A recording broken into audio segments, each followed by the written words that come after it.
Welcome bye cues के इस online platform पर आप सभी का हार्दिक अभिनंदन। में लीलाधर मेहता आपके सामने हमारी जो राजस्थान जीके में इतिहास से संबंधित क्लासें जो लगातार चल रही है उनमें एक और क्लास आज मैं लेके आया हूँ। ठीक है, तो आज जो हमने इससे पहले पढ़ा इसके बारे में अपने खचुआ वंश को कंप्लीट कर रखा है और इसके अलावा जो रणथंभौर के चौहान है उनको भी अच्छे से पढ़ रखा है, जालौर के चौहानों को भी पढ़ लिया अपन ने और जो बीकानेर के राठौड़ थे उनके बारे में भी अपन ने अच्छे से जानकारी प्राप्त करी है। तो आज अपन इसी क्रम को आगे बढ़ाते हुए एक और बेहतरीन टॉपिक जो हमारे सिलेबस में जुड़ा हुआ है जोधपुर के राठौड़। ठीक है, तो आप पूरा विस्तार से ध्यान से पढ़ें। चलो चालू करते हैं। टॉपिक का नाम क्या रहेगा अपना? मारवाड़ के राठौड़।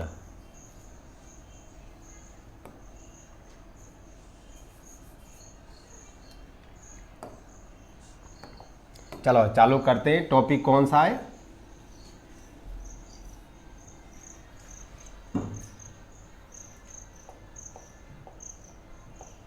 चलो, मारवाड़ के राठौड़।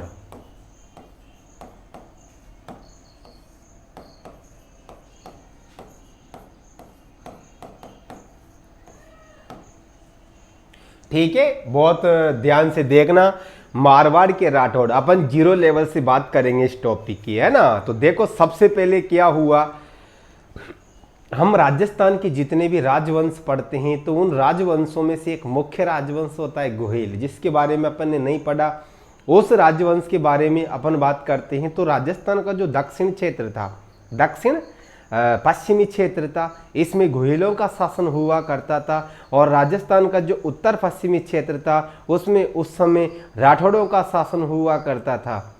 राजस्थान में जो राठौड़ों का साम्राज्य रहा था वो राजस्थान के दो जिलों में ज़्यादा रहा, एक तो जोधपुर में रहा और एक बीकानेर में रहा। मतलब जोधपुर में भी राठौड़ रहे और अपने बीकानेर में भी राठौड़ रहे। देखो सबसे पहले जो राठौड़ों की उत्पत्ति हुई थी हम उसके बारे में बात करते हैं, क्योंकि जो बीकानेर के राठौड़ थे उनकी उत्पत्ति से संबंधित कोई जानकारी मतलब जो बीकानेर के जो राठौड़ होते हैं वो कहाँ से आए थे? जोधपुर के राठौड़। यानी कि उत्पत्ति जोधपुर के राठौड़ों की होती है, न कि बीकानेर के राठौड़ों की। तो अपन यहाँ से बारीक चीज़ को देखेंगे कि सबसे पहले जो जोधपुर के राठौड़ थे उनकी उत्पत्ति किस प्रकार से हुई। हमारे पास ऐसे कौन कौन से आधार हैं जिनसे हम ये बता सकते हैं कि ये राठौड़ कहाँ से आए। तो सबसे पहला अपने पास में क्या बनेगा, जो जिस प्रकार से राजस्थान के दक्षिण पश्चिमी भाग में गोहिल हुआ करते थे उसी प्रकार से राजस्थान का जो उत्तर पश्चिमी भाग था उसमें राठौड़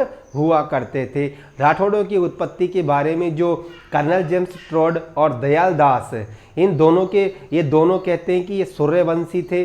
ठीक है, इसके अलावा एक और सिद्धांत आता है, कुछ ग्रंथ इनको बताते हैं कि जो कन्नौज का शासक था जयचंद गढ़वाल उसके वंशज माना गया है। कुछ बताते हैं कि ये जो दक्षिण भारत की एक राजवंश हुआ करता था राष्ट्रकूटों से इनकी उत्पत्ति के बारे में जानकारी मिलती है। इस प्रकार से हम राठौड़ वंश के बारे में जानकारी करेंगे और इसका जो जनक बोलते हैं, जोधपुर के राठौड़ वंश का जो जनक था, शासक था, प्रारंभिक शासक था या आदि पुरुष के नाम से जाना जाता है, वो किसको जाना जाता है? राव सिंहा को। अपन यहाँ तक बात करते हैं। जो राव सिंहा इनका प्रारंभिक शासक हुआ था उसका ज़्यादा राजस्थान में हस्तक्षेप नहीं रहा था, मात्र पाली जिले का जो उत्तर पश्चिमी क्षेत्र था उसी पर इसका साम्राज्य रहा और ये अपने साम्राज्य को व्यवस्थित तरीके से नहीं जमा पाए। उसके बाद में जो जोधपुर के और दूसरे शासक आए उन्होंने जोधपुर का विकास किया, जोधपुर को एक सही तरीके से वहाँ पर राठौड़ वंश की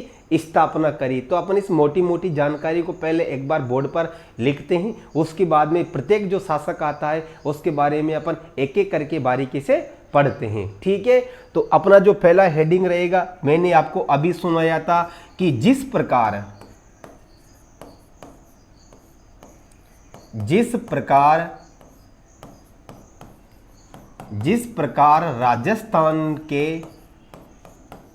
राजस्थान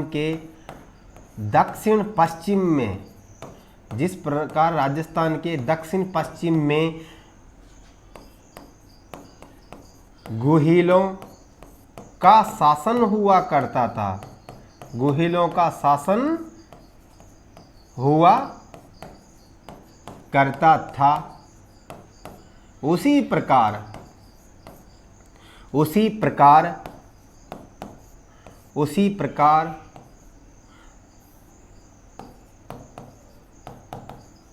राजस्थान के उत्तर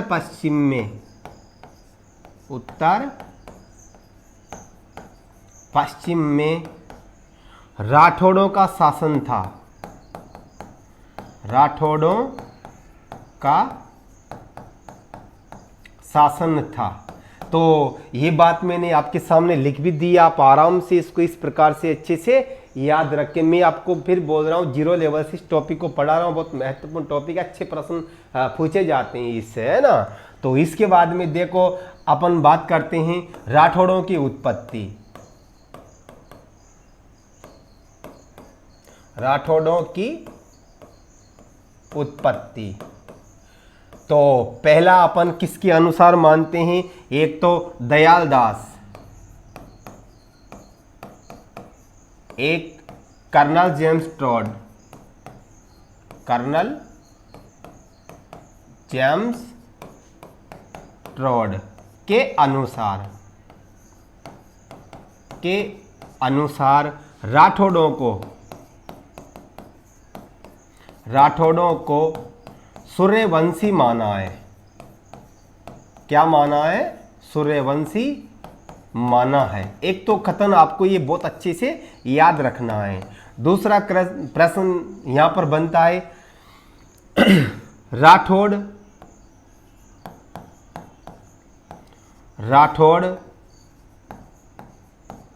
अपने आप को दक्षिण भारत का एक राजवंश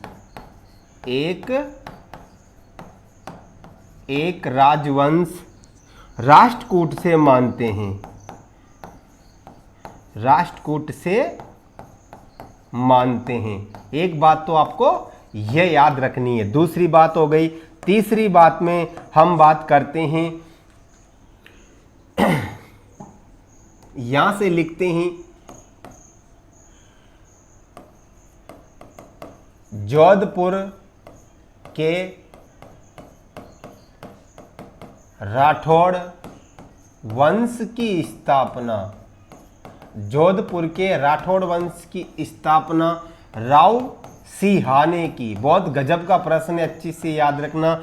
जोधपुर के राठौड़ वंश की स्थापना राव सिंहा ने की। ठीक है, आगे आपको याद रखना है राव सिंहा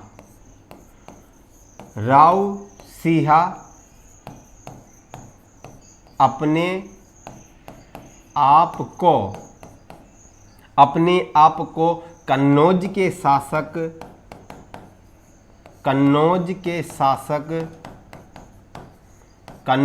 शासक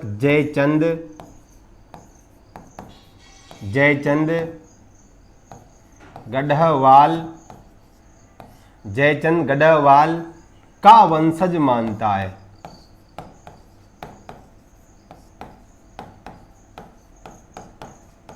ये उत्पत्ति से संबंधित आप 3-4 कथन आराम से याद रखें।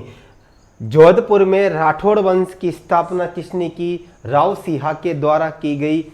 और राव सिंहा जो अपने आप को कन्नौज के शासक जयचंद गढ़वाल का वंशज मानता है। देखो, जयचंद गढ़वाल के बारे में मैं आपको बता दूं, ये पृथ्वीराज चौहान से भी युद्ध हुआ था। इसकी एक बेटी का नाम था संयोगिता, जिससे प्रेम विवाह किया था। किसने? पृथ्वीराज राठौड़ ने। जयचंद गढ़वाल कन्नौज के बहुत महत्वपूर्ण शासक हुआ करते थे उस समय, है ना।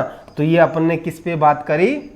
राठौड़ों की उत्पत्ति से संबंधित। चलो अपन इसी क्रम को आगे बढ़ाते हैं और अब यहाँ से एक एक शासक के बारे में अपन पढ़ते हैं। तो पहला शासक आएगा। देखो, मैं आपको ट्रिक लिखा देता हूं, क्योंकि शासकों का क्रम से नाम याद करना पड़ता है, जो बहुत महत्वपूर्ण होता है, क्योंकि कभी कभी इनके क्रम भी पूछ लिए जाते हैं। ठीक है, तो अपने पास में एक ट्रिक है।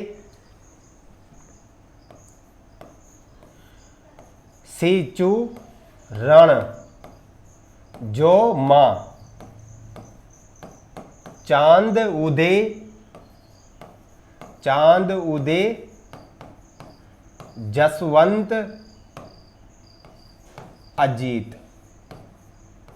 देखो सीचू रणजोमा चांद उदय जसवंत अजीत, बार बार आप इस ट्रिक को दोहराएं। ये किसकी है? जोधपुर की जो राठौड़ वंश है उनके जितने भी शासक हुए महत्वपूर्ण, उसकी ट्रिक है। ठीक है, आप अच्छे से इसको याद रखें। ट्रिक कौन सी है? सीचू रणजोमा चांद उदय जसवंत अजीत। देखो पहला शासक कौन सा आता है यहाँ पर? राव सिंहा।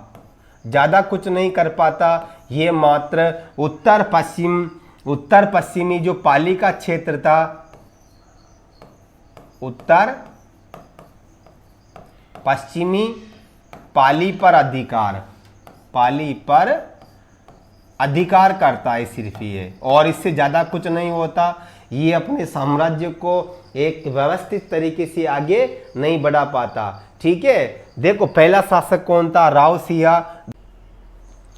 ये इसके राव सिंहा है ना, कहाँ का शासक था ये? उत्तर पश्चिमी पाली पर इसने सिर्फ अधिकार किया था, है ना।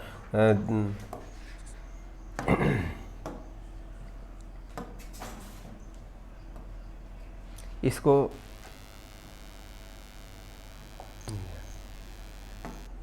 ठीक है, चलो इसके बाद में देखते हैं। देखो मैंने आपको ट्रिक बताई थी, ट्रिक का आप अच्छे से याद रखें। सी यहां क्या आएगा? चूड़ा। ठीक, अगला शासक देख लो आप, ये पहला, ये दूसरा, ये तीसरा रणमल। इसके बाद में ये कौन सा? जोधा। जोधा के बाद में मासे मालदेव। चांद से चंद्रसेन।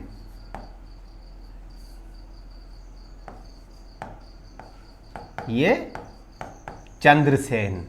इसके बाद में उदय सिंह। ये मोटा राजा उदय सिंह है, मेवाड़ वाला उदय सिंह नहीं है ना। और ये इसके बाद में जसवंत सिंह,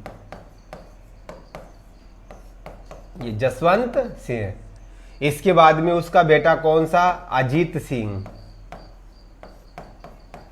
ठीक है, बहुत आसान काम है। आप इस प्रकार से ट्रिक से मारवाड़ के जो राठौड़ वंश के शासक है आप उनको अच्छे से याद रख सकते हो। अच्छे से देख लेना, बढ़िया। राव सिंहा, चूड़ा, रणमल, जोधा, मालदेव, चंद्रसेन, उदय सिंह, जसवंत सिंह और लास्ट में अजीत सिंह, है ना।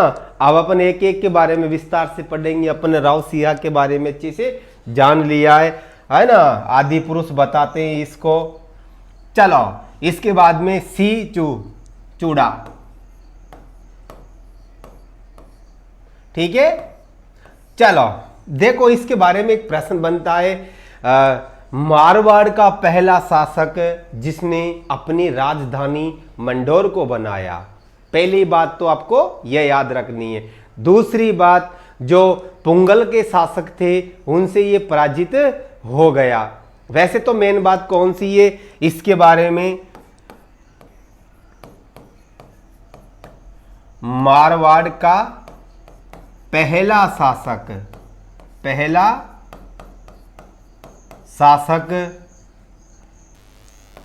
जिसने मंडोर को अपनी राजधानी बनाया। मंडोर जोधपुर में आपने खूब नाम सुना होगा। मंडोर को राजधानी बनाया। एक तो आपको ये याद रखना है ना। और दूसरा, पुंगल के भाटियों द्वारा ये मारा गया। पुंगल के भाटियों द्वारा मारा गया। ठीक है ना। कब मारा गया? 1423 में। ऑप्शन भी याद रख सकते हो, एनसीईआरटी में दे रखी है लाइन, बहुत अच्छे से याद रखें। और इसके बाद में चूड़ा की पत्नी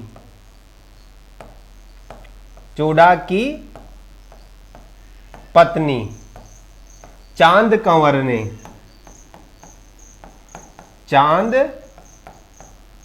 ने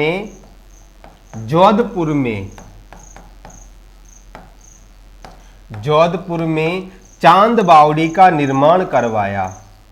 चांद बावड़ी का निर्माण करवाया। ठीक है, बहुत अच्छे से आप इसको याद रखें, है ना। चूड़ा ऐसा पहला शासक था जिसने मंडोर का राजधानी बनाया। ये भी अपने साम्राज्य का ज़्यादा विस्तार इसको नहीं दे सका। और इसके बाद में जो पुंगल के भाटी थे उनसे 1423 में उनके द्वारा ये मारा गया। और एक और प्रश्न बनता है, इसकी पत्नी जो क्या नाम था उसका, चांद कंवर था। चांद कंवर के द्वारा चांद बावड़ी का निर्माण करवाया जोधपुर में। तो पूछा जा सकता है चांद बावड़ी का निर्माण किसने करवाया और चांद बावड़ी कहाँ पर स्थित है ना। चलो, ये हो गया हमारा दूसरा शासक। पहला था राव सिंहा, अब आ गया राव चूड़ा, अब आएगा रणमल। रणमल, देखो रणमल के बारे में मैं आपको पहले सुना देता हूं।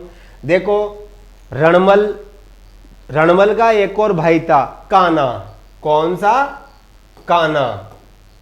अच्छे से ध्यान रखना, रणमल का एक भाई था कान्हा। तो इस कान्हा को क्या किया, मारवाड़ का शासक बना दिया। किसको शासक बना दिया? कान्हा को, जबकि शासक किसको बनाना चाहिए था? रणमल को। ठीक है, तो इस वजह से ये अपने भाई से नाराज हो गया कान्हा से, और ये कहां पर चला गया? मेवाड़ चला गया। और मेवाड़ जाने के बाद में इसने मेवाड़ी सेना के माध्यम से, मेवाड़ जाने के बाद में इसने अपनी पुत्री का विवाह मेवाड़ के शासक रायमल से कर दिया। ठीक है ना, मेवाड़ का एक शासक था रायमल। उस रायमल से, रायमल वैसे अगर आपको मैं जानकारी पूरी बताऊं तो महाराणा प्रताप के जो भाई का नाम भी था। ठीक है ना, तो मारवाड़ का जो, मेवाड़ का जो शासक था रायमल, उससे विवाह कर दिया जाता है। ठीक है ना, और इस वजह से इसको एक सहारा मिल जाता है और मेवाड़ी सेना इसकी तरफ हो जाती है और कान्हा पर आक्रमण करते हैं। कान्हा मारा जाता है और शासक कौन बन जाता है? रणमल। ठीक है ना। चलो, तो पहली बात तो आपको यह याद रखनी है रणमल के बारे में। पहला अपन यहां से लिखते हैं, अपने भाई कान्हा को शासक बनाए जाने के कारण, शासक बनाए जाने के कारण यह नाराज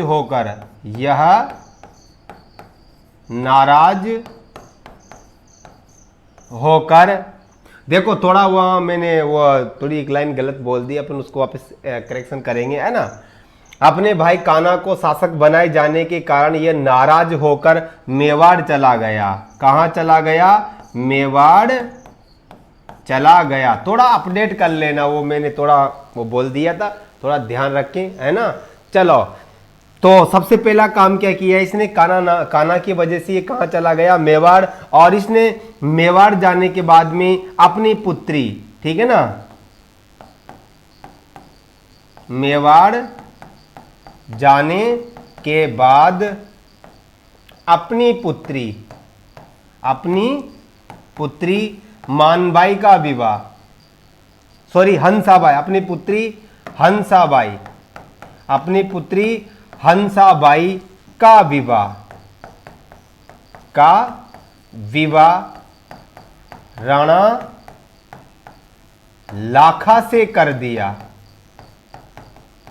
ठीक है ना, थोड़ा अपडेट रहना, मैंने वहां जानकारी गलत बोल दी थी। मेवाड़ जाने के बाद में अपनी पुत्री हंसाबाई का विवाह किससे कर दिया इसने? राणा लाखा से कर दिया। ठीक है, दूसरी बात ये, और इससे क्या हुआ? उसको मेवाड़ी सेना की सहायता मिल गई और ये आगे जाकर कहां का शासक बना? मारवाड़ का शासक बना, है ना। ये आप हंसाबाई थी इसकी बेटी का नाम, है ना। चलो आगे देखते अपन। सिचु रण जो राव जोधा, कौन सा अगला शासक कौन सा है? राव जोधा। राव जोधा के बारे में अपन बात करते हैं। सबसे पहले तो देखो, सबसे ये रणमल का बेटा था। राव जोधा की रणमल की मृत्यु हुई। रणमल की मृत्यु होने के बाद में राव जोधा अगला शासक बना, परंतु उससे पहले क्या हुआ, ये यहाँ से जोधपुर छोड़कर भाग गया था, इसको वहाँ से भगा दिया गया। ये जंगलों में गया, जंगलों में जाकर इसने अपनी सेना इकट्ठी करी और उसके बाद ये जोधपुर आ गया। जोधपुर आने के बाद में इसने जोधपुर की स्थापना भी करी और चिड़िया टोंक पहाड़ी पर मेहरानगढ़ का किला भी इसने बनवाया। ठीक है ना, आप इसको अच्छे से याद रखें। चलो आगे देखते हैं इसके बाद में। और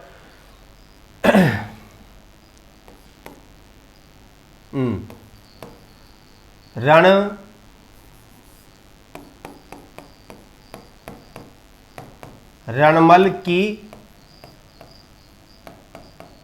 मृत्यु के बाद राव जोधा मारवाड़ का शासक बना। मारवाड़ का शासक बना, पर मैं आपको बता दूं तुरंत नहीं बना था। ये जंगल में चला गया था, इसने वहां सेनाएं इकट्ठी करी, वापस फिर आक्रमण किया, तब जाके ये जोधपुर का शासक बना। एक तो याद रखनी है। और दूसरा, राव जोधा ने जोधपुर की स्थापना की। किसकी स्थापना की? जोधपुर की स्थापना की। ये बहुत अच्छी जानकारी, आप अच्छे से याद रखना। कब करी? खूब सुना होगा आपने, 1459 में। किसकी स्थापना हुई? जोधपुर की स्थापना। और चिड़िया टोंक पहाड़ी पर मेहरानगढ़ का किला बनाया। चिड़िया टोंक पहाड़ी पर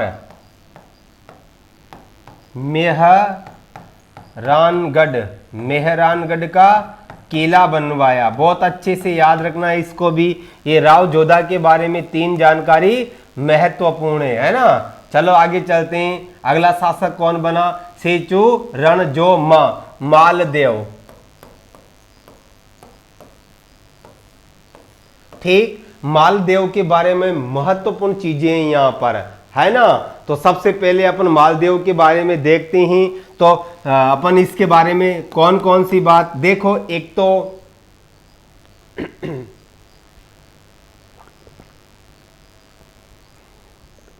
एक युद्ध हुआ था, आपको मैं पहले इसके बारे में पूरी सुना देता हूं स्टोरी, उसके बाद फिर अपन लिखना चालू करेंगे। ठीक है। एक युद्ध हुआ था 1527 में, खानवा का युद्ध। इस खानवा के युद्ध में आपको पता भी होगा, बाबर और राणा सांगा के मध्य खानवा का युद्ध हुआ था। इस युद्ध में मालदेव राणा सांगा की तरफ से भाग लिया था। मालदेव ने राणा सांगा की तरफ से भाग लिया था। उस समय देखो, भले ही इसकी आयु कम थी, इसके पिताजी गांगा उनके साथ में ये युद्ध क्षेत्र में गए हुए थे। कौन से युद्ध में? खानवा के युद्ध में। और एक और जो 1532 में 34 में जोर, आपने सुना होगा चित्तौड़ का जो दूसरा जोर हुआ था 1534 में विक्रमादित्य के समय। तो उस जोर में नहीं, जो 1532 में चित्तौड़ पे बहादुर शाह ने आक्रमण किया था, तो उस समय इसने विक्रमादित्य की तरफ से युद्ध में भाग लिया था। 1532 में लिया था भाग, वैसे जोर हुआ था 34 में। बहादुर शाह ने 32 में भी आक्रमण किया था और बहादुर शाह ने 34 में भी आक्रमण किया था। यहाँ ये 34 वाले में भाग नहीं लिया था इसने, दूसरे साके में। इसने कब भाग लिया था? 1532 ईस्वी में। तो खानवा के युद्ध में भी भाग लिया और विक्रमादित्य की तरफ से भी भाग लिया। बाद में एक युद्ध हुआ था, आपने सुना हो, साहेबा और पाहेबा का युद्ध 1542 में हुआ था। इस युद्ध में इसने जो एक शासक था उसको पराजित किया था। ठीक है ना। तो अपनी सारी चीजों को साथ के साथ में लिखते चलेंगे। राव जयसिंह को पराजित किया था इसने। इसके बाद में गिरीश सुमेल का युद्ध भी होता है शेरशाह सूरी मालदेव के मध्य। उससे पहले 2 युद्ध होते हैं, एक चौसा का युद्ध भी होता है ना। चलो इसके बारे में अपन जानकारी लिखते हैं। तो सबसे पहले अपन को क्या याद रखना है? खानवा के युद्ध में, खानवा के युद्ध में अपने पिता राव गांगा अपने पिता राव गांगा के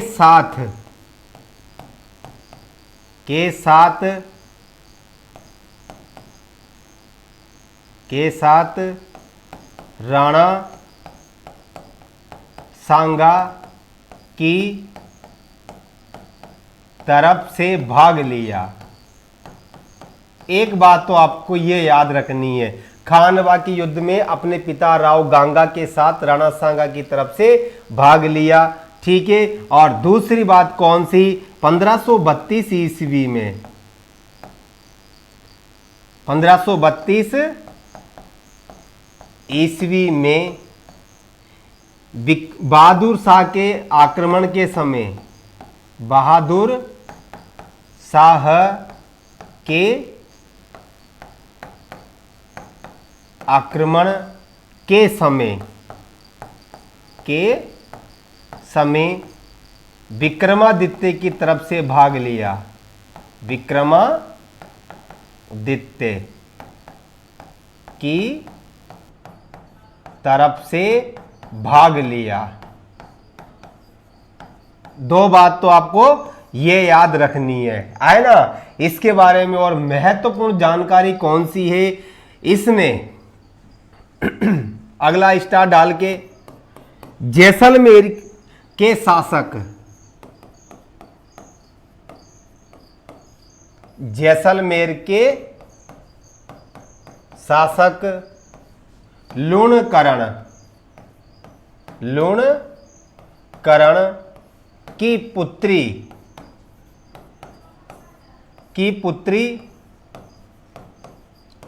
उमादे से विवाह किया। किसने? मालदेव ने।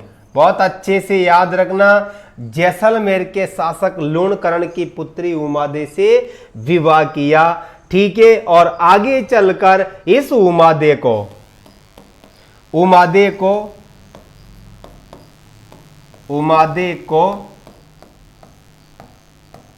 रूठी रानी के नाम से जाना जाता है। रूठी रानी के नाम से जाना जाता है, ठीक। आगे लिखना, उमादे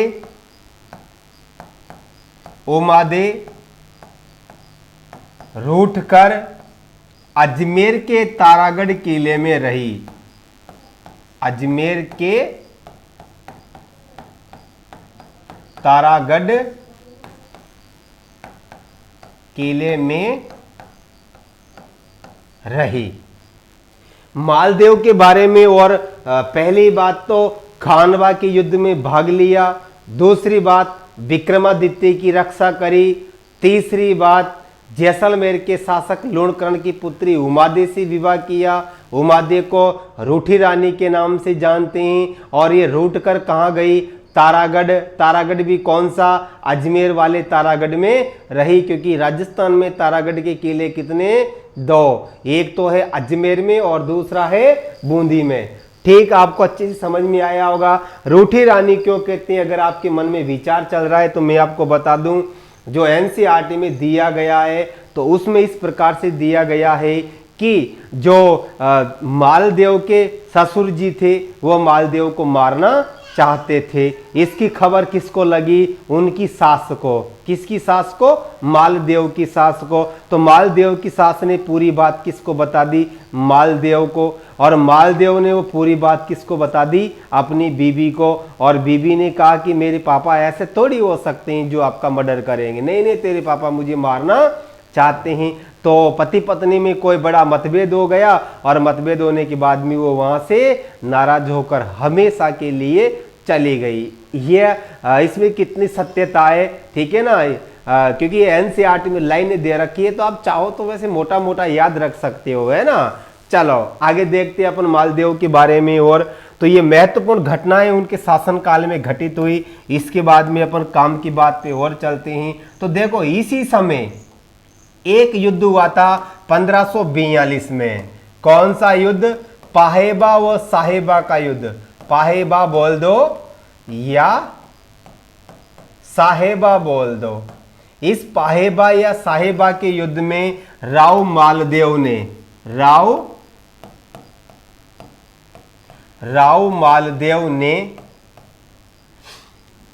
राव जेतसी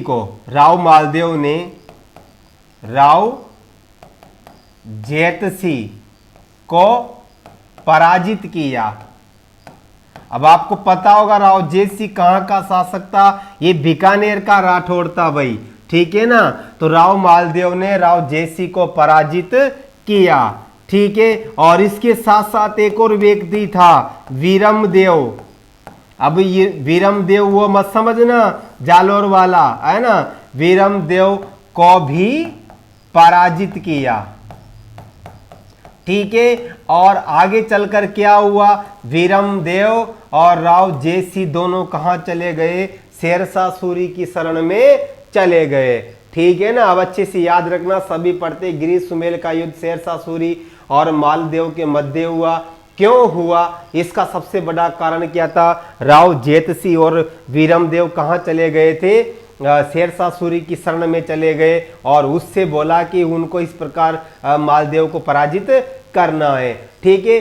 शेरशाह सूरी और मालदेव का युद्ध बाद में होगा, उससे पहले दो युद्ध की घटना घटित होती है, क्योंकि वो बहुत महत्वपूर्ण है, आप उनको भी याद रखें। एक युद्ध हुआ था 1539 में, 1539 में शेरशाह सूरी व हुमायूं के मध्य, शेरशाह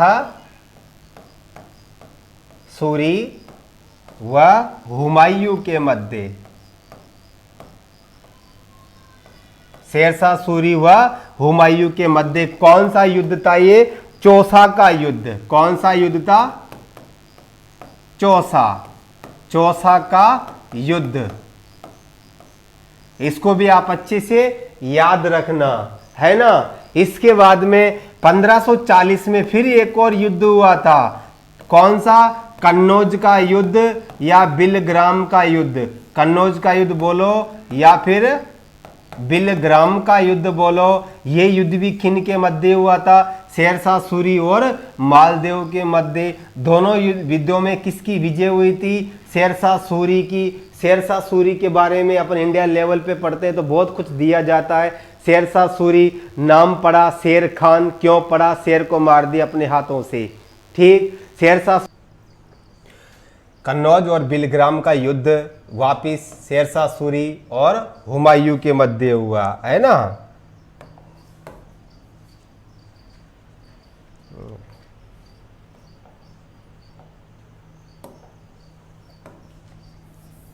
देखो इसके बाद में फिर क्या हुआ, दोनों युद्धों में पराजित होने के बाद में हुमायूं दर दर भटकता रहा, है ना।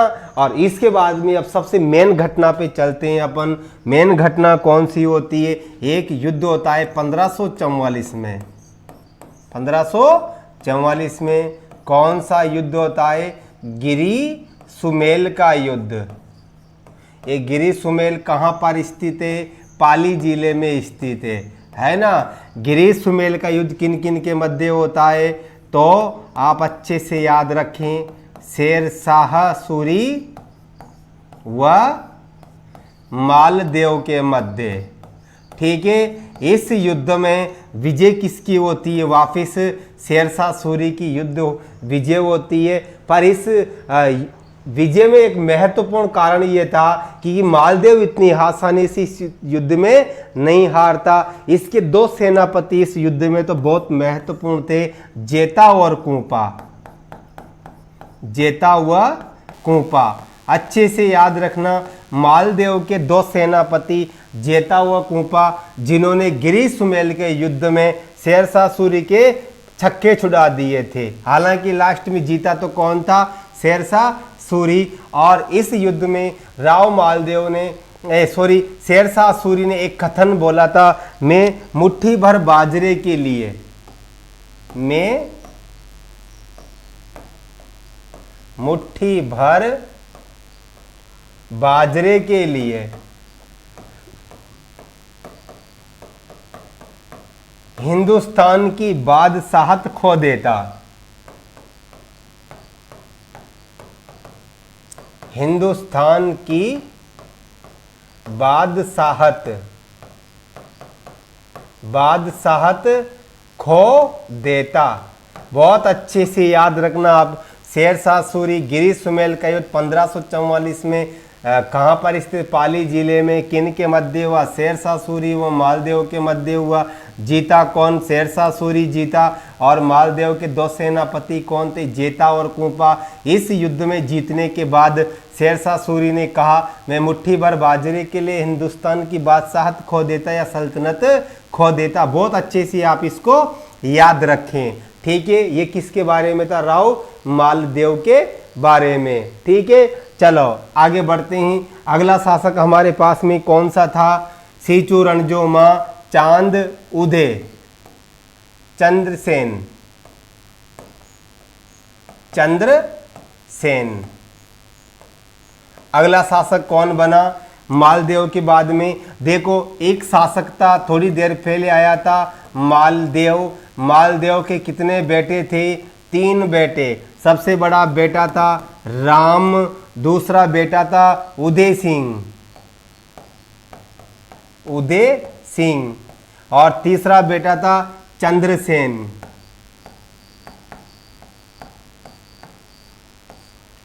राव मालदेव अपने शासनकाल के दौरान जो सबसे बड़ा बेटा था राम, उससे अप्रसन्न था, उसको शासक नहीं बनाना चाहता था। और दूसरा बेटा उदय सिंह था, उसको भी शासक नहीं बनाना चाहता था। यानी कि तीसरे नंबर का जो बेटा था चंद्रसेन, इसको शासक बनाना चाहता था और शासक इसको घोषित कर दिया। किसको, चंद्रसेन को। और ये इसके बाद में क्या हुआ, जो राम और उदय सिंह था, ये राम सबसे पहले कहां पर चला गया, अकबर के पास चला गया, ठीक है ना। मुगल शासक किसके पास गया, अकबर के पास, उसकी शरण में चला गया। और वहां से जाने के बाद में आगे क्या हुआ, जो अकबर था ये अपना एक सेनापति था हुसैन कुली खान। ये हुसैन कुली खान जो सेनापति था, इसके नेतृत्व में जोधपुर पर आक्रमण किया गया। और 1564 में अकबर ने हुसैन कुली की सहायता से जोधपुर पर अधिकार कर लिया। ये राव चंद्रसेन के समय की बहुत महत्वपूर्ण घटनाएं आप अच्छे से याद रखें, ठीक है। इसके बाद में क्या हुआ, पर 1570 में एक नागौर दरबार का आयोजन हुआ था, आपने खूब सुना होगा। 1570 में क्या हुआ, नागौर दरबार। नागौर दरबार का आयोजन किसने किया था, अकबर ने किया था। इस नागौर दरबार में जो उदय सिंह, राम भी शामिल हुआ, जो पहले से ही वहां पर था, उदय सिंह भी इसमें शामिल हुआ। और वहां पर चंद्रसेन भी गया था। पर चंद्रसेन जब वहां पर गया तो उसने उदय सिंह को वहां पर अपने सामने आगे पद पर देखा, तो चंद्रसेन नाराज हो गया और इस दरबार से उठकर वह जंगलों में चला गया। बहुत इसमें भाद्रा जून के जंगलों में भी गया था, ये सिवाणु के जंगलों में गया, रामपुरा के जंगलों में, काणूजा के जंगलों में, मतलब दर दर ये भटकता रहा, है ना। बारी बारी से मुगलों का मुकाबला करता रहा, ठीक है। और इसके बारे में 2 महत्वपूर्ण प्रश्न भी बनते हैं, आप उनको अच्छे से याद रखना। पहला प्रश्न तो कौन सा बनता है, भूला बिसरा राणा, मारवाड़ का भूला बिसरा राणा। बहुत अच्छे से याद रखना, मारवाड़ का भूला बिसरा, मारवाड़ का भूला बिसरा राणा, ठीक है ना। एक टी कथन याद रखना, एक मारवाड़ का प्रताप,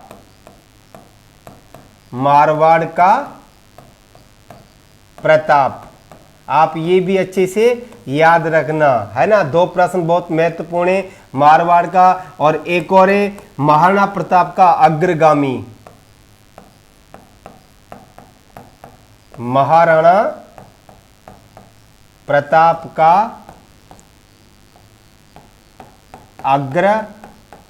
अग्रगामी। अच्छे से याद रखना, इन तीनों चीजों को बहुत महत्वपूर्ण जानकारी है।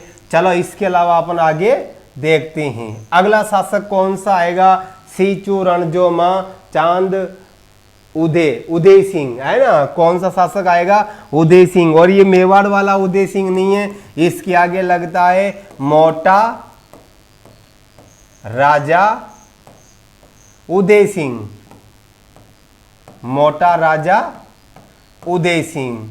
इस पे एक प्रश्न गजब का बनता है, मुगलों की अधीनता स्वीकार करने वाला पहला राठौड़ शासक, मुगलों की अधीनता स्वीकार करने वाला, मुगलों की अधीनता स्वीकार करने वाला पहला मारवाड़ का राठौड़ शासक। ठीक है, एक और प्रश्न याद रखना, इसने अपनी पुत्री जोधाबाई, अपनी पुत्री जोधाबाई, जिसको जगत गुसाई कहते हैं, इतिहास में क्या कहते हैं, जगत गुसाई, ये अपनी पुत्री जोधाबाई का विवाह जहांगीर से किया, का विवाह जहांगीर से किया। ये भी आप इसके बारे में अच्छे से याद रखें, किसकी जानकारी है, मोटा राजा उदय सिंह की, है ना। अगला शासक कौन सा आएगा, चांद उदय जसवंत सिंह, जसवंत सिंह।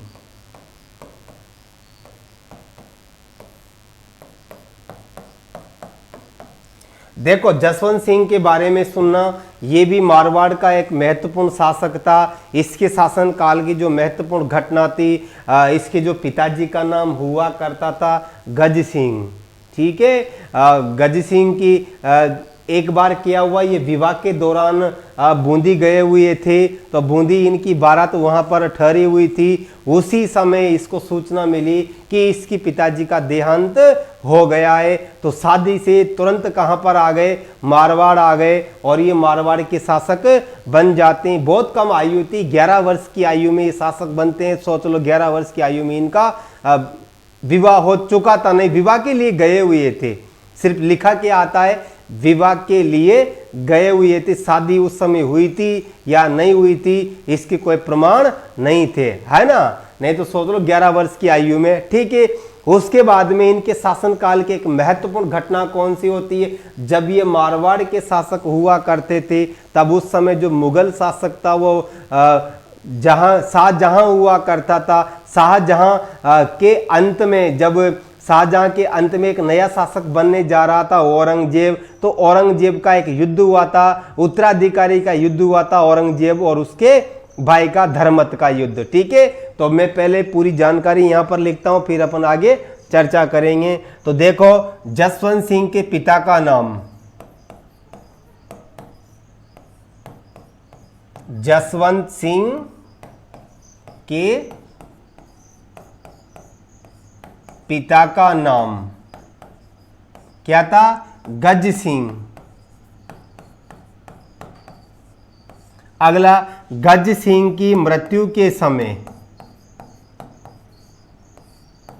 गज सिंह की मृत्यु के समय यह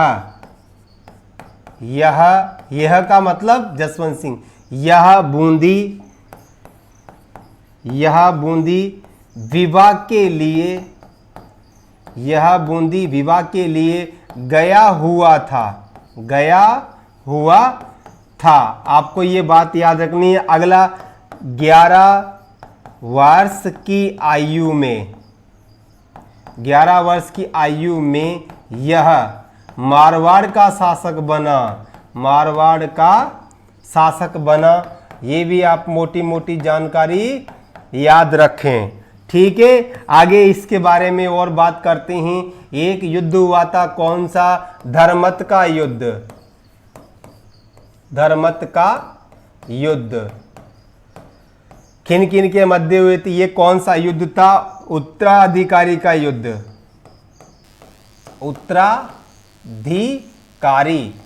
उत्तराधिकारी का युद्ध। वैसे मोटा मोटा ध्यान रख लेना, धर्मत का युद्ध उत्तराधिकारी का युद्ध था 1657 से लेकर 1658 के मध्य। इसकी तारीख एनसीईआरटी में दी जाती है ना। धर्मत का युद्ध 1657-58 के मध्य हुआ था। किन किन के मध्य हुआ था? ये औरंगजेब के मध्य, औरंगजेब व दारा के मध्य, दारा सिको भी लिख सकते हो आप, दारा के मध्य हुआ था। दोनों भाई थे। तो इस युद्ध में किसकी, दारा सिको का साथ किसने दिया था? आप मोटा मोटा ध्यान रखना, दारा सिको का साथ किसने दिया था? जसवंत सिंह ने, जसवंत सिंह ने साथ दिया था। पर यहां पर क्या हुआ? इस दारा युद्ध में पराजित हो गया और औरंगजेब की विजय हो गई। ठीक है ना। बाद में क्या हुआ? जब इस युद्ध में दारा की पराजय हो गई, मतलब जसवंत सिंह ने उसका साथ दिया, तो ये अपने जब दरबार में पहुंचा, कौन? जसवंत सिंह। तो आप याद रखना, जसवंत सिंह जब आगरा, आप लिखना, जसवंत सिंह जब आगरा पहुंचा तो उसकी पत्नी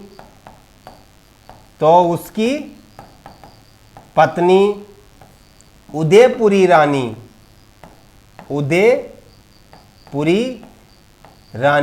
इस उदयपुरी रानी ने क्या किया?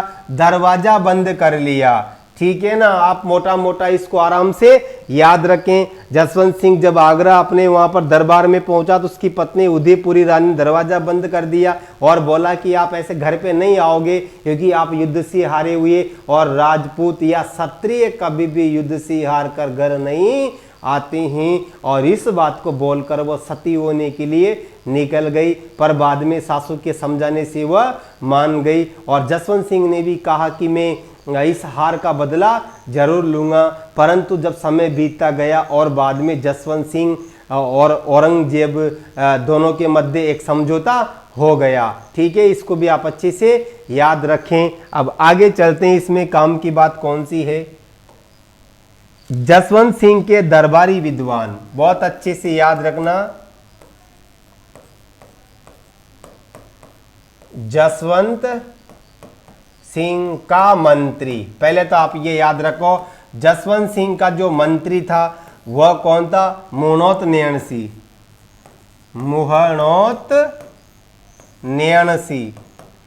ठीक है, मुहनोत नैणसी की एक रचना है, कौन सी? मारवाड़ रा परगनारी विगत, मारवाड़ रा परगना विगत। ये आप यहां से इसकी जसवंत सिंह की जो सेकंड रचना थी, मारवाड़ परगनारी विगत, और एक नैणसी ख्यात, कौन सी?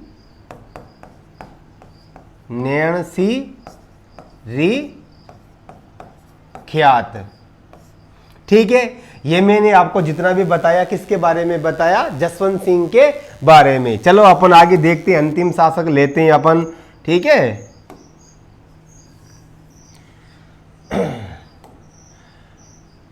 अजीत सिंह।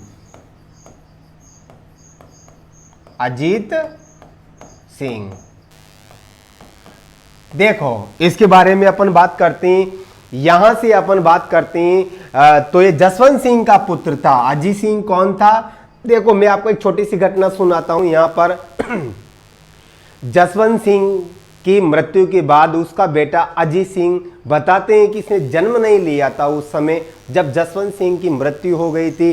तो उस समय ये अपनी माँ के गर्भ में था। उसके बाद में जब इस बात का पता औरंगजेब को लगा तो औरंगजेब ने एक योजना बनाई अजीत सिंह को रास्ते से हटाने के लिए। इस बात का पता मारवाड़ी लोगों को लग गया और उन्होंने क्या किया, वहां से उसको जोधपुर से इसको निकाल दिया गया गुप्त मार्ग के द्वारा। ठीक है ना। तो अपन सबसे पहले क्या याद रखना है आपको, पिता का नाम।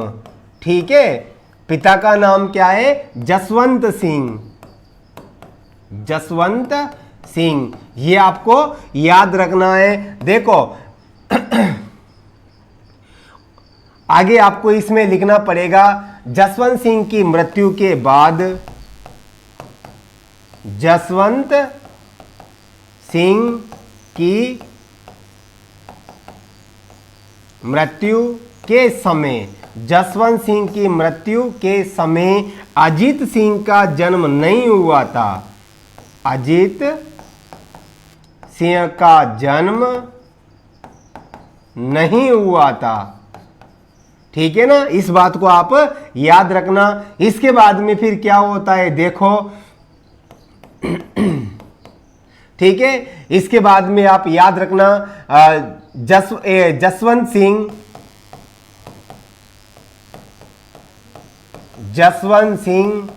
की मृत्यु के बाद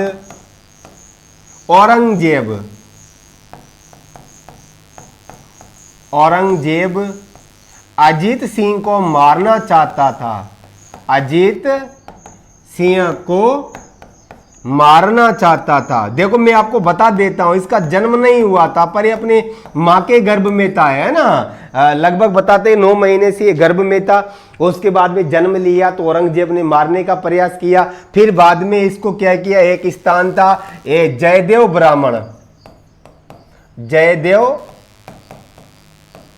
ब्राह्मण के साथ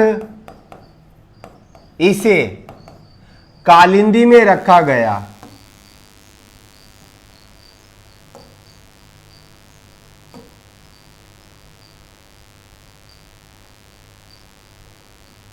साथ इसे कालिंदी में रखा गया। कालिंदी में रखा गया, ये आपको याद रखना है। इसके समय एक देबारी समझौता हुआ था, आप याद रखना, देबारी समझौता। ठीक है ना, देबारी समझौता कब हुआ था? 1708 में। ये भी बहुत महत्वपूर्ण प्रश्न है, देबारी समझौता कब हुआ? 1708 में। इसके बाद में एक प्रश्न आपको याद रखना है यहां पर,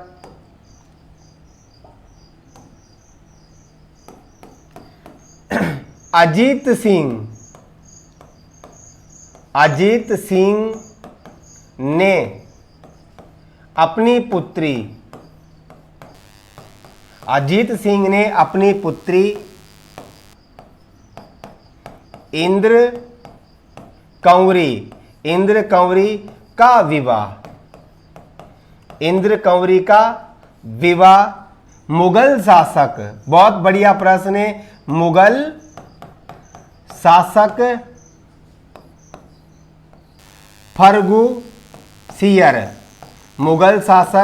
फर्ग्यूसियर से किया। किसका विवाह? इंद्र कंवरी का विवाह किससे किया? मुगल शासक फर्ग्यूसियर से विवाह किया। ठीक है ना, इस बात को भी आप ध्यान रखना। और ये इंद्र कंवरी ऐसी महिला थी जिसने मुगलों से अंतिम विवाह किया। ठीक है ना, अच्छे से याद रखना, इंद्र कंवरी एकमात्र राजकुमारी थी, एकमात्र राजकुमारी थी जिसने मुगलों से विवाह किया, मुगलों से विवाह किया। अच्छे से याद रखना इसको भी, है ना, यानी कि मुगलों से अंतिम विवाह करने वाली राजकुमारी इंद्र कंवरी थी, फर्ग्यूसियर से विवाह किया था। और एक और प्रश्न है गजब का, जब अजीत सिंह की मृत्यु हुई थी उस समय, जब अजीत सिंह की मृत्यु हुई, जब अजीत सिंह की मृत्यु हुई तब सभी पक्षी उसके अंतिम संस्कार में जलकर मर गए। सभी पक्षी उसके अंतिम संस्कार में जलकर मर गए। आप ये याद रखना, बहुत बढ़िया प्रश्न है। अंतिम संस्कार में जलकर मर गए, है ना। इतना पशु प्रेमी या पक्षी प्रेमी व्यक्ति था कि पक्षी भी इससे इतना प्रेम करते थे कि वो भी इसके अंतिम संस्कार में जलकर मर गए। और इसकी पुत्री ने मुगल शासक फर्रुखसियर से अंतिम विवाह किया। उसके बाद में मुगलों से कोई किसी प्रकार का हिंदू लड़की का विवाह नहीं हुआ। ठीक है ना। आप इस प्रकार से इस घटना को याद रखें। देखो यहां पर हम बात करते हैं अजीत सिंह की। अजीत सिंह की रक्षा की, आजीवन रक्षा करी, सबसे महत्वपूर्ण व्यक्ति था। अजीत सिंह को किसने बचाया? औरंगजेब के चंगुल से वगैरह बहुत सारी चीजें हैं। तो दुर्गादास राठौड़, आप याद रखना, दुर्गादास राठौड़, ठीक है ना। दुर्गादास राठौड़ ने बचाया, जिसका इसका एक नाम है, दुर्गादास राठौड़ को बोला जाता है मारवाड़ का यूलिसेस। मारवाड़ का यूलिसेस राव दुर्गादास राठौड़ को बोला जाता है ना। बहुत महत्वपूर्ण प्रश्न है। इसकी छतरी कहां पर बनी हुई है? एक बार पूछा भी गया है, सिप्री में। कहां पर बनी गई है? सिप्री में, है ना। इसको भी आप अच्छे से याद रखें। ये अभी इससे पहले रीट वगैरह में पूछा भी गया था। चलो, ये जो मैंने आपको जानकारी दी, ये यहां पर मैंने किसके बारे में पढ़ाया? आपको मारवाड़ के राठौड़ शासकों के बारे में। मैंने एक एक चीज को आपको बहुत बारीकी से बताया है। सबसे पहले मैंने आपको एक ट्रिक बताई थी, मैं एक बार और दोहरा देता हूं, फिर अपन आगे बढ़ते हैं। देखो ट्रिक आप याद रखना, मैं बार बार बोल रहा हूं, मारवाड़ के राठौड़, मारवाड़ के राठौड़। ट्रिक कौन सी है? सी चू रण जो मां, सीचू रण जो मां, चांद उदय जसवंत, चांद उदय जसवंत अजीत। ये मैंने पहले ही बताया था, एक बार और बता रहा हूं, ठीक है। चलो देखो, पहला शासक हुआ करता था राव सिंहा, ठीक है ना। लास्ट में अपन दोहरा लेते हैं एक एक बार, राव सिंहा। दूसरा राव चूड़ा, राव रणमल, राव जोधा, चंद्रसेन, राव चंद्रसेन। इसके बाद में उदय सिंह, उदय सिंह। फिर आएगा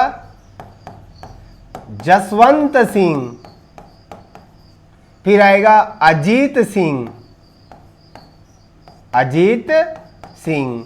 ये मैंने आपको, आप इनका क्रम याद रखें, है ना। सबसे पहले जोधपुर के राठौड़ वंश का आदि पुरुष या राठौड़ वंश का जो जनक राव सिंहा, ठीक। उसके बाद में ये ज्यादा कुछ नहीं कर पाया, पाली के उत्तर पश्चिमी भाग पर ही इसका अधिकार रहा। इसके बाद में अगला शासक राव चूड़ा बना, जिसने मंडोर को राजधानी बनाया। इस बात को भी आप अच्छे से याद रखें।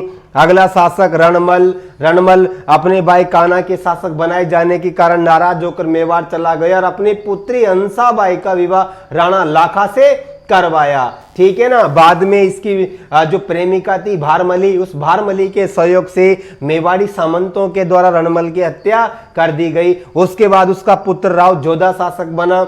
जोधा शासक बनने के बाद में विकट परिस्थितियां थी, ये जंगल गया और वहां पर इसने जंगलों में रहते हुए सेना इकट्ठी करी और यहां पर आके जोधपुर पे अधिकार किया और जोधपुर की स्थापना 1459 में मैंने आपको बता रखी। मेहरानगढ़ दुर्ग का भी इसने निर्माण करवाया। राव जोधा के बारे में इस प्रकार से आपको याद रखना है। इसके बाद में मैंने आपको राव चंद्रसेन के बारे में बहुत कुछ बताया। चंद्रसेन वगैरह 3 भाई थे, राम था, उदय सिंह था और राव चंद्रसेन था। जो यहां एक शासक का नाम रह गया, सीचू रणजो मालदेव, ठीक है, कौन सा शासक रह गया? मालदेव, है ना। जोधा के बाद कौन आया? मालदेव। मालदेव के बारे में अपने बहुत सारी बातें करी है। गिरी सुमेल का युद्ध भी अपन ने यहाँ पर बात करा है। इसके शासनकाल में एक चौसा का युद्ध हुआ था हुमायूं शेरशाह के मध्य, और कन्नौज या बिलग्राम का युद्ध भी हुआ था 1540 में, वो 39 में हुआ था। 44 में गिरी सुमेल और शेरशाह सूरी के, गिरी सुमेल का युद्ध हुआ था शेरशाह सूरी और मालदेव के मध्य, जिसमें मालदेव ने एक कथन बोला भी था, मैं मुट्ठी भर बाजरे के लिए हिंदुस्तान की बादशाह खो देता। और इस मालदेव के सेनापति जेता और कुंपा, मालदेव की पत्नी का नाम रूठी रानी, हमेशा तारागढ़ के अजमेर के किले में ये रही। इस प्रकार से इसके बारे में बहुत सारी जानकारी है। इसके बाद में मालदेव का बेटा चंद्रसेन शासक बनता है। चंद्रसेन 3 भाई थे, चंद्रसेन और राम और उदय सिंह। राम नाराज होकर अकबर की शरण में चला गया, उदय सिंह भी उसके साथ चला गया। बाद में चंद्रसेन जब मुगल दरबार में गया तो अपने भाइयों को वहां देखते हुए या अकबर का झुकाव उधर ज्यादा वो देखते हुए राव चंद्रसेन वहां से वापिस आ जाता है और अकबर से प्रतिरोध करने का मुकाबला लेता है और छापामार युद्ध पद्धति से ही अकबर का मुकाबला करता है। इसके बाद में ये चंद्रसेन देखो भादरा जून भी गया, सिवाना भी गया, इसके अलावा रामपुरा भी गया, डूंगरपुर बांसवाड़ा भी गया, सिरोही भी गया। मतलब ये अकबर से लोहा लेने के लिए दर दर भटकता रहा। इसलिए इसको राजस्थान के इतिहास में भूला बिसरा राणा या महाराणा प्रताप का अग्रगामी भी कहा जाता है। किसको? राव चंद्रसेन को भूला बिसरा राणा, मारवाड़ का प्रताप और महाराणा प्रताप का अग्रगामी किसे कहते हैं? राव चंद्रसेन को। अगला शासक कौन बनता है इसके बाद में? उदय सिंह। उदय सिंह को बोला जाता है मोटा राजा उदय सिंह। मुगलों की अधीनता स्वीकार करने वाला पहला मारवाड़ का राठौड़ शासक कौन है? राव उदय सिंह, मोटा राजा उदय सिंह। ठीक है, इसके बाद में अगला शासक जसवंत सिंह बनता है। 11 वर्ष की आयु में जब शासक बन जाता है ना। तो इस प्रकार से इसकी भी लंबी चौड़ी घटना है। दारा से एक युद्ध हुआ था, धर्मत का युद्ध। धर्मत के युद्ध में इसने दारा का साथ दिया था। जीत औरंगजेब गया था। औरंगजेब के जीतने के बाद में इसकी उदयपुरी रानी ने दरवाजा खोलना, गेट खोलने से मना कर दिया था। बाद में मां के समझाने पर उसने दरवाजा खोल दिया।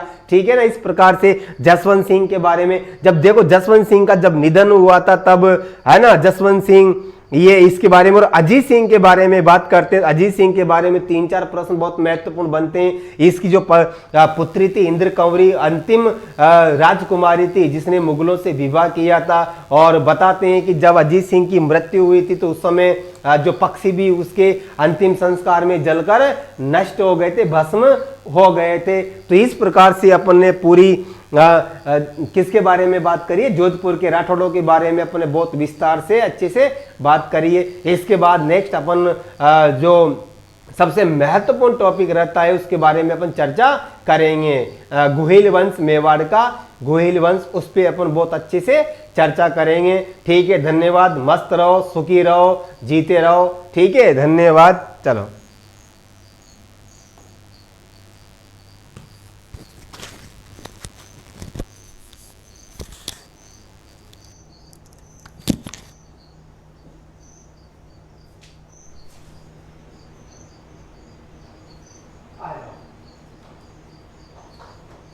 अभी जस्ट ही हुआ है।